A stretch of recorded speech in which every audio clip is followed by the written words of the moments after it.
بسم اللہ الرحمن الرحیم۔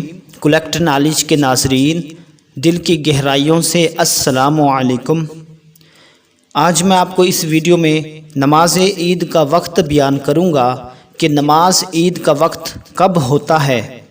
ناظرین، عید الفطر ہو یا عید الاضحیٰ ہو، میٹھی عید ہو یا قربانی والی عید ہو، ان دونوں نمازوں کا وقت سورج کے باقدر ایک نیزہ بلند ہونے یعنی طلوع آفتاب کے 20 منٹ یا 25 منٹ کے بعد سے ضحوۃ الکبریٰ یعنی نصف النہار شرعی تک ہے۔